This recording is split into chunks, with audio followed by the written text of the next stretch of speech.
Welcome to the deep dive. Today, we're jumping straight into a review of Bumpy International Dating. Yep. We're looking at a global platform, and it makes this big promise, right? Making it simple to find serious and long-lasting relationships worldwide. Simple is a strong word for international dating. Exactly. So our mission is figuring out if the tech can actually pull that off. And for you listening, especially if you want the quick takeaway, we need to cut through the marketing hype. Bumpy has these specialized features, breaking down language barriers and distance. Right. But do they really handle the sheer complexity of dating across borders? That's what we're digging into. Okay, let's start with the platform's core idea. Bumpy really hammers home the serious intent angle. Our source material highlights that user commitment is supposedly high. Around, 70% of people on there are specifically looking for something meaningful, long-lasting. That 70% number, it sounds good. But you got to ask, is that really enough to define the whole vibe? What about the other 30%? Good point. And this is where, Bumpy tries to build trust. Authentication. They say 87% of profiles are photo verified. Which is huge. It is huge. Aiming for a more genuine, safer space, essential when you're matching globally. But hold on, if verification is so strong, Yeah. why do we keep hearing these user complaints later about fake-looking profiles? Something doesn't quite add up there. Right, we'll get back to that. Let's look at the big barrier they try to solve. Global communication. The main selling point, probably. Totally. Users can search, swipe verified profiles anywhere in the world. But the headline feature, the real star, is that built-in auto-translation tool. Ah, yes, the magic wand. Supposedly makes conversations seamless no matter the language gap. Tech-solving relationship problems. It's the dream, isn't it? But here's where we need to pause. Automated translation.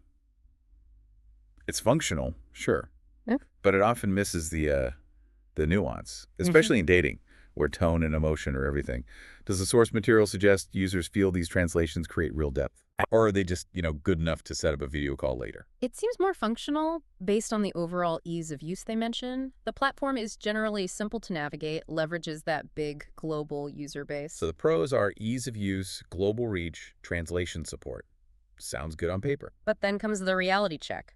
The cost. Always a catch. If the features are so great, why the premium price? There's a basic free version, but it's limited. Premium starts at around $9.99 a month. Okay. And then there are extra boosts, other charges on top. Users definitely flag the total cost. It can get expensive. And that price tag. It feels even steeper when you look at the user reviews, like on Trustpilot. Yeah. The basic infrastructure seems shaky. Shaky how? Well, we can't ignore these technical problems people report. Significant stuff. Accounts getting blocked randomly, messages just not showing up, profiles disappearing. Wow, messages not delivered. Yeah. For a service you pay for specifically to connect globally, that's kind of a catastrophic failure, isn't it? It's a massive contradiction. You've got this platform selling trust, serious connections. Yet users are also worried profiles look fake, even with that high verification rate we talked about. Right. It's confusing. And when things inevitably go wrong, tech glitches, message fails, the support experience sounds rough. Oh, yeah. The sources mention major frustration there.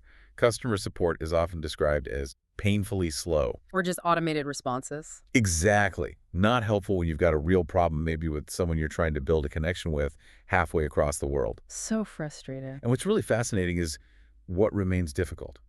Even with all the tech, the verification, the translation, Yeah. users still run into those hard, stubborn barriers.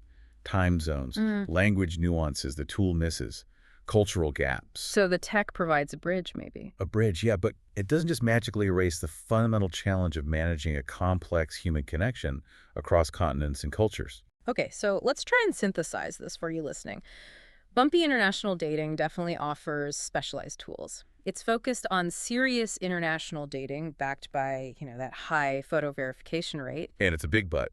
The underlying infrastructure, the tech reliability, the customer support seems to be a major sticking point, a friction point that really works against the platform's own goals of fostering deep connections. Right. Which leaves us with a critical question for you to think about. Given that Bumpy targets people putting in serious effort, and they do invest in things like photo verification, How much of this ongoing user frustration, the support issues, the message problems, is just the inherent unavoidable difficulty of managing complex human relationships using global tech infrastructure? Is it the platform or is it just really hard? Exactly. Yeah. What does this tell us ultimately about the limits of technology when it comes to solving the fundamental complexities of human connection? Something to chew on.